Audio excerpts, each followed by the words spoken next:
Hey guys, in today's video, as you noticed from the thumbnail, I'm going to be talking about my son, my first son today.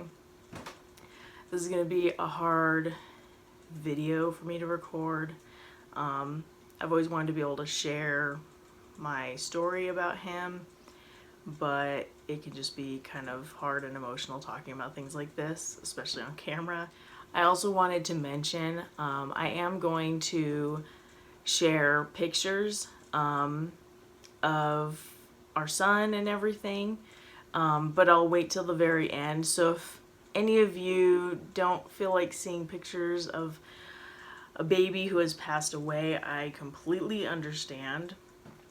I find it very hard to see as well. But I mean, I'm used to seeing the pictures of my son. So I'll hold those off till the very end. So if you start off at the beginning, me and my husband, we were married on July 23rd, 2004. I had just turned 20 and my husband was, I think he was 24. He was going to turn 25, but not till October. So he was about 24 years old. We just knew we wanted to get married and, start our lives together and just be happy. We were just so incredibly over the moon happy we found each other, because we had both, right before we met each other, we had both just gotten out of really bad relationships. He was married for 2 years. I was with someone for 2 years. And then when those relationships ended, we found each other, and they were such horrible relationships that when we found each other, we were just like, we just want to start our lives together. We just want to be happy. We were pretty much ready to have children. We kept talking about how many we wanted, and that we wanted them right away. We didn't think that waiting was necessary because we were young and I was healthy. We started trying, I want to say, trying to remember when we started actually trying to get pregnant, maybe September, October-ish.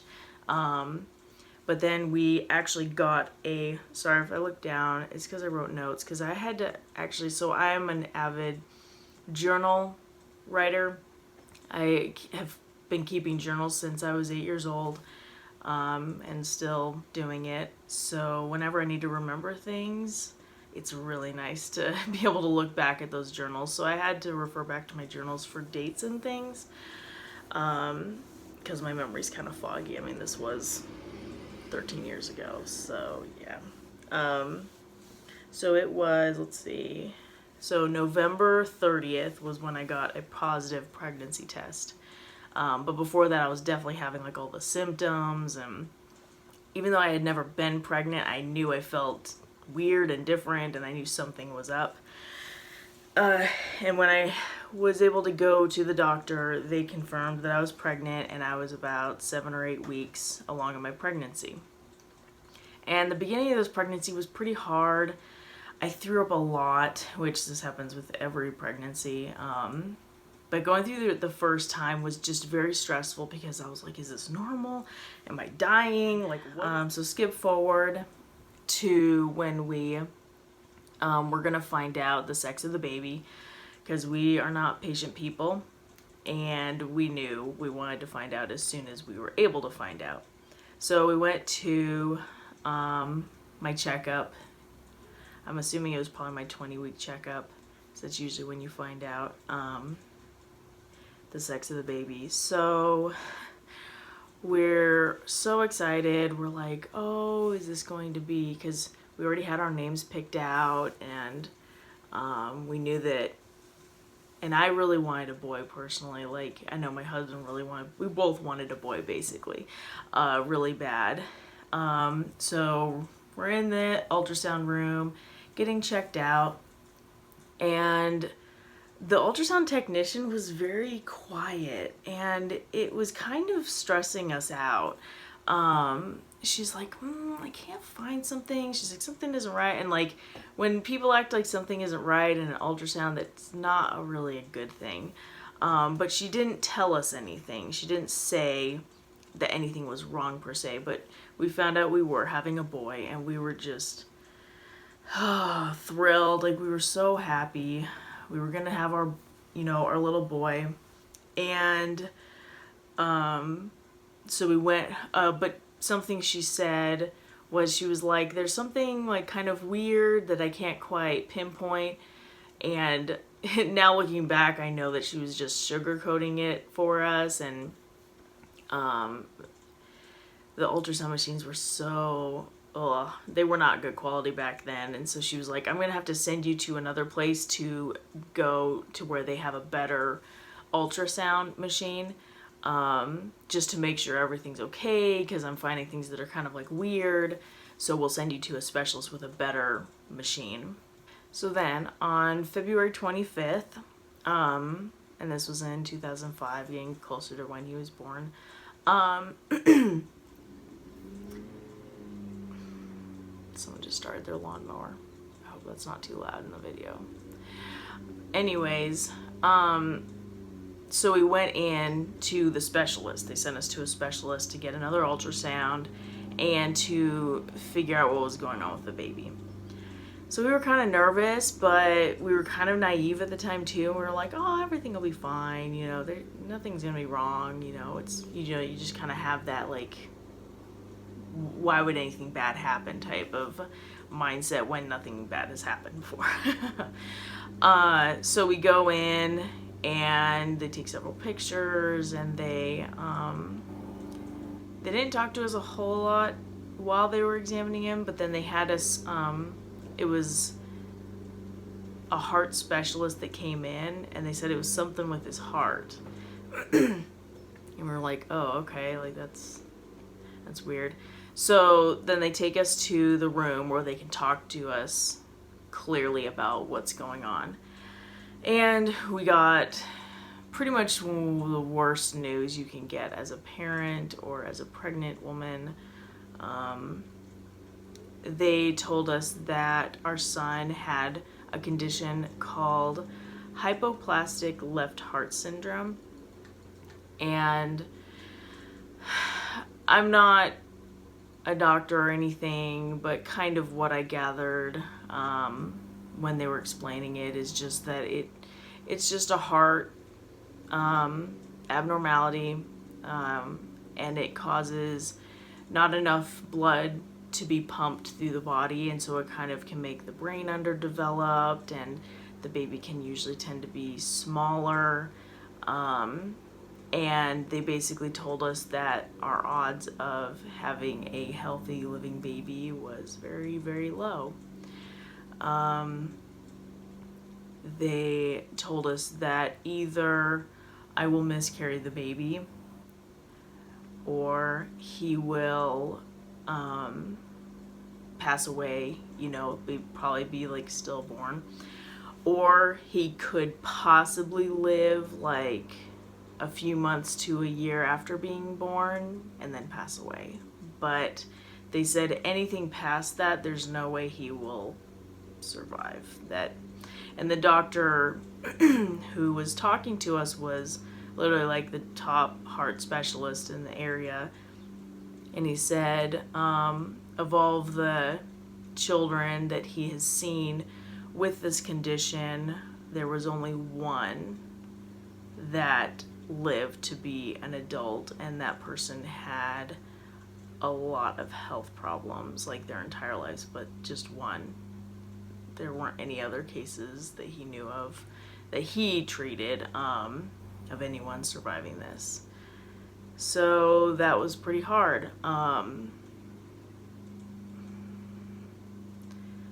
We were having our first baby, and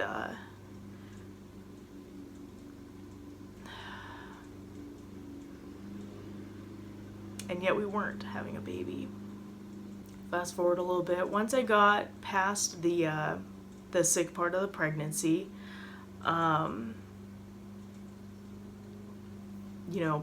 physically I was feeling okay. I wasn't sick anymore, but I became severely depressed, and I have issues with depression anyways. It's something that can come on at any time, and it can get really bad. And this was definitely causing me to just slip into really deep depression. And I had weight issues pretty much all my life until, like, you know, just in the last 7 years when I've been able to turn my health around and lose the weight.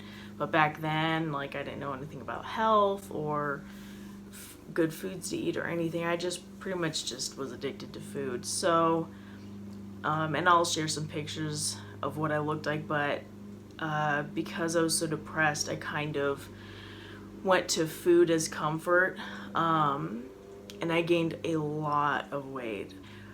Social media wasn't a thing back then, so I didn't really have any sort of support system. And it was really hard because I won't get into it too much, but I have a very strained relationship with my mother, and kind of both my parents, basically. And you know, when we found out that we were going to lose the baby, I kind of expected that she would come see me. So at the time, we were living in Oregon and my family was living in Arizona. Maximum, it's like a 2-hour flight, and it wouldn't have killed her to come visit me and comfort me, because there's just something comforting about having your mother there to help you through these things. And when I found out, like, she didn't call, like, she didn't come visit, I basically just never heard from her at all. And it just did not help with my depression, just going through that by myself. And obviously it wasn't by myself because I had Lee. I had my husband. But again, I spent most of the time by myself because he was just working so much, and if he wasn't working, he was trying to catch up on sleep. Like, so while I was in my last trimester, it was really weird. So I started noticing, it started on my thighs. I believe it either started on my stomach or my thighs. That was something I forgot to look in my journals about. Anyways, I started getting these teeny tiny little bumps, like kind of like a heat rash is what it looked like. And they were really itchy, and I was like, what the heck is this? Like, am I getting a rash? Like, is this normal? So at one of my doctor's appointments, I showed it to them and was trying to figure out what was going on. Like, what is this? Because it was really uncomfortable. And then they tell me, oh, you know, it's probably just nothing, you know, maybe just take some, you know, anti-itch cream or something like that. I think they just gave me some sort of like rash cream because they thought it was just some random rash. And then it slowly started getting worse, which was really great, as if I wasn't miserable enough in this condition I was in and situation. So then it starts spreading down my legs, and it starts going onto my arms, and those teeny tiny little bumps start becoming really big bumps. And they're so big, and they're actually so close together that they start connecting. So then I go back to the doctor and I'm like, what is this? What the freak is happening? And they look at it and they diagnose me with a condition called PUPS. And I know it stands for something, but it's something really long that I can't pronounce. So if you want to look it up, go ahead. I think the abbreviation is PUPPS, PUPS. And apparently it is a rash that women get in pregnancy where it's almost like an allergic reaction to the pregnancy. And it usually, you know, shows its ugly face towards the end of the pregnancy, and then it usually goes away after you have the baby. And they're like, oh, it's usually nothing. You know, it's usually just like kind of uncomfortable. But I am not kidding. And I wish I had taken more pictures just to give you guys an idea. I do have some pictures that I'll post that'll show you guys of how bad this rash was. I think it was the most excruciating thing I have ever had to endure. It literally felt like I had leprosy is what it felt like. So anyways, they started connecting. So it was starting to go up my neck. It was all over my chest, my stomach, my legs, my arms. I think my hands were safe. But then it started to develop right here on my cheeks and then my ears. And I literally started looking like I had boxer ears. Like, you know when those boxers get their ears so jacked up that they kind of puff up? I literally had those ears because of this rash. It was so bad. And it was so itchy. Like, I can't even express to you the amount of just painful itchiness that my entire body was going through. Like, I actually don't remember what my due date was. I want to say that it might have been the 7th or the 8th of July. So July, I think it was July 8th. So July 8th rolls around and I'm like, when am I gonna have this baby? And I kind of was having contractions here and there, but nothing real strong. I believe it was July 9th, so it was like the day after my due date. And we go in and I get checked and they're like, you are not dilated like at all. Like, we can't admit you.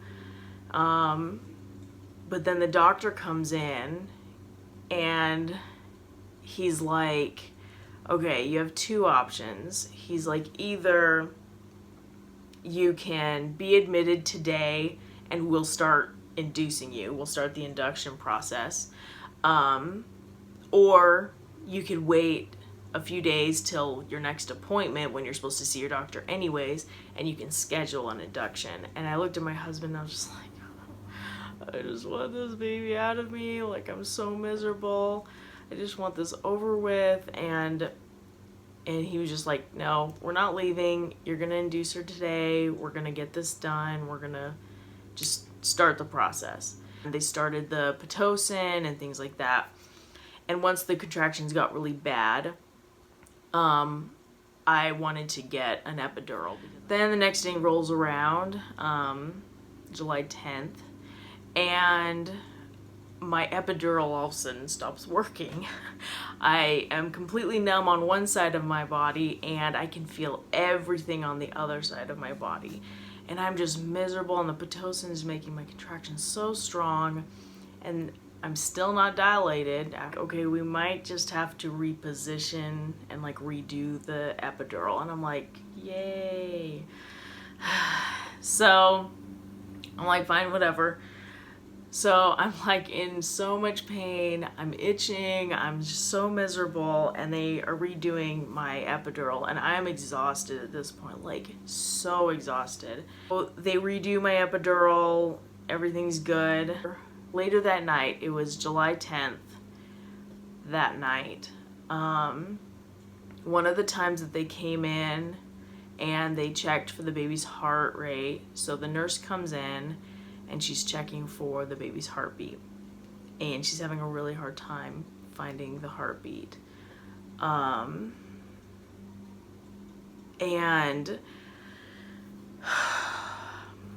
so she's like, okay, maybe I'll get another nurse and see if they can find it. And another nurse comes in and she's like, I can't find it either. Like, I can't find a heartbeat. So they tell the doctor, and we all know, it's like we knew what happened, but it's like you don't want to admit it to yourself. You don't want to acknowledge that it's happened. So the doctor comes in with his ultrasound machine, and he's looking at the baby, and you can see right away that he is, that he's left us, and that he had passed away.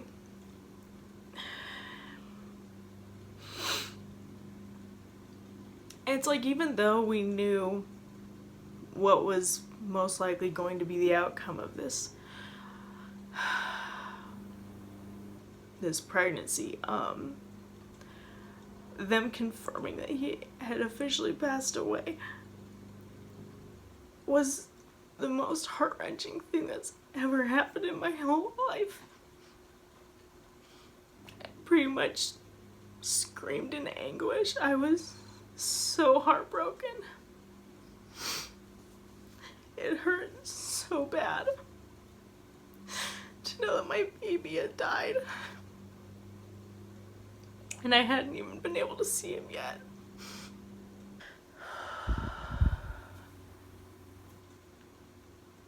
So that night, after we found out, I think Lee's parents were there, because they live nearby, and they were kind of like there comforting us, and then they like left us to be by ourselves. I was really having a hard time sleeping, and I was so exhausted. So they gave me some Ambien to help me sleep. Sadly, that did not end up happening. First of all, I am very sensitive to medication. I was trying to sleep, and I remember like just being real twitchy. Like I kept twitching, like I was just antsy and fidgety. It kind of made me like, instead of making me sleepy, it kind of made me agitated. And then to top it off, I started hallucinating. Yes, I was hallucinating. I remember waking up in the middle of the night, and I literally saw monsters, and it wasn't a dream, because I remember like seeing Lee, like I was awake. I saw monsters all over my room, and they were like going after Lee, and they were coming after me, and I was just like freaking out. Like I was like screaming, and Lee. But then by the morning, as luck would have it, my epidural stopped working again.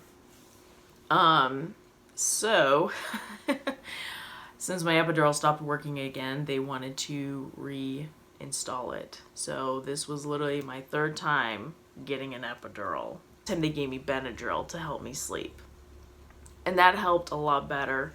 So I zonked out, and I wake up, and they're like, hey, we're gonna check you just to see if your cervix is opened up at all, because in the last 2 days it hadn't.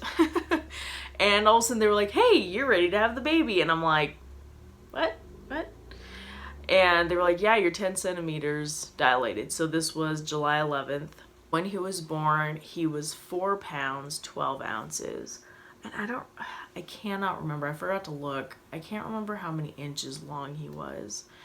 But he was very small. He was like the size of a preemie baby.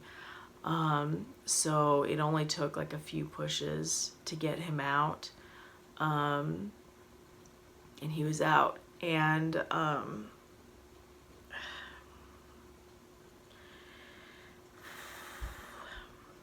when you have a baby, you're supposed to hear the baby cry. And when you don't hear that cry, it's probably one of the loudest sounds in the world. I remember just feeling like the whole world has like stopped turning, because my baby is not crying. My baby's not doing anything. And the nurse asked me, she was like, do you want us to clean him up, before we hand him to you? And I was like, yeah, why don't you clean him up or whatever. And then just the emotion of the whole situation just really hit me like a ton of bricks. And she had him all bundled up, and I hadn't really seen him. I kind of got a glimpse of him as she took him over to clean him up, but I didn't really see him. And she comes over to me, and at this point I'm sobbing uncontrollably. Like I'm just so upset, because I put all of this work, the pregnancy, the hard labor, and my baby was dead. My baby was not there with us. Its spirit was not with us. And I remember the nurse asking me, and at this point, like, again, I'm exhausted, and I'm just so emotional and so upset. And I remember the nurse asking me, are you ready to hold your baby? And I remember my response was, no, I don't want to hold him. I don't want to see him. And it sounds really awful, but at the time I was genuinely afraid to see what he looked like. I thought that he was going to be like just too much for me to look at when I was already so emotional. And I was just like, no, I don't want to hold him. I don't want to see him. Just, you know, give him to Lee or something. And bless this nurse. She had told us beforehand that she had delivered stillborn babies before. And so she had kind of like, you know, been through this before. And she comes up to me, and without asking me this time, she just puts him in my arms, because she knew that I didn't actually want what I was telling her. She knew that I did want to see him, but it was just hard for me to admit it.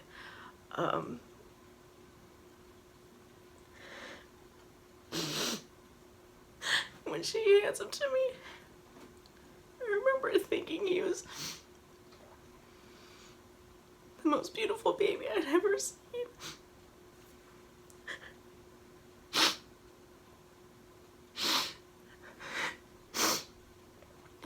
He was so small. He had a head of dark hair. I was sad I couldn't see his eyes. I never got to see his eyes.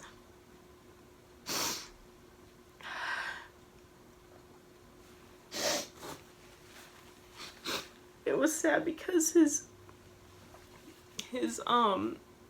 head wasn't fully formed, and so the back of his head was like really like more soft than it should have been. It wasn't fully developed. And he kind of got battered coming out of the birth canal, so he had like some scratches like one of his eye, and he just kind of, and since he had already passed away the day before, he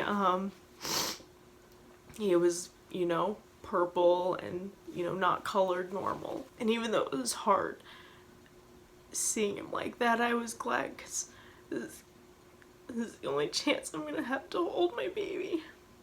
Lee's family was there. Once again, my mother, my family failed me. I was in the hospital for 3 days having him, and then obviously another day to recover, and they weren't there. My mom wasn't there. My mom was not there for me. Everyone in Lee's family, even his sister, who was like, I think she was living in Utah at the time, even she was there. No one from my family was there. The nurse asking my husband, do you want to bathe your son? And he's like, yes. So we got some really great pictures of him bathing Jacob, and we put him in a onesie that we brought, which we had bought, and it was so huge. Like, I'll show you the pictures at the end, and it was a regular onesie. It would have fit a regular baby, but again, he was so small that he was just swimming in it. Our nurse, again, bless this woman. I remember her first name is Jamie. That's all I remember. We got one picture with her in it, even though she was like really hesitant to be in a picture with us. I was like, look, I want to remember you because you were here for us for like one of the most important days of our lives. And some tender pictures of just me and Jacob, of my husband and Jacob, of the family with him, and everyone was able to hold him. And then they gave us, you know, and then the family left and gave us some time just by ourselves. And then I remember they were ready to move me into the recovery room, and they're wheeling us over, and I still can't believe this. So there was a woman from my church who I had never met, but she was in the church that we were going to. She was just a person that had heard about my situation. And while we were being transferred, she catches my husband in the hall, and she was like, hey, can you give this to your wife? And she had bought me like a little pot of flowers and a card, and just said like, I'm really sorry, you guys, but here's some flowers. And I was just like, wow, like that's a really cool thing to do for somebody. And to kind of still just kind of snuggle him and kiss him and just be with him. And then they just told us to let them know when we were ready for them to take him away. And I finally felt like I was like, okay, I think I'm done. Like, this is getting too much. You know, he was just getting more and more purple, and it was really upsetting to watch. And I was like, okay, it's, you know, let's just have them take him away. So we told the nurse that we were ready for them to take him.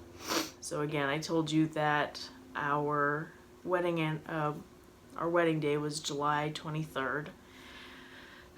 So we ended up having our son's funeral the day before our wedding anniversary, our 1-year wedding anniversary. It kind of just ended up working out that way, but you know, it's like your 1-year anniversary should be something happy. It should be something. I am actually posting this on the day he was on his birthday. I wanted to make this video so I could post it on his birthday this year. But this year he would be turning 13 years old, and it's just crazy. Like I can't even imagine like what he might look like or what his personality. It's like there's so many things that I wonder. But I wanted to dedicate this video to all of those parents and all those family members who have lost a child or children. Because it is really hard, and I just want you guys to know that you're not alone, that it does get better, you know, the pain, it does ease. I also feel him with me, and I know that he's just waiting for me. He's not in a bad place, he's in a good place. And I hope you guys take something good away from my story. I know it's not a very happy story, but if I hadn't gone through this, I wouldn't be the person I am today. I wouldn't be as strong, and I feel like this experience has given me empathy for others. But I think I'm gonna go ahead and end this video. I appreciate you guys watching.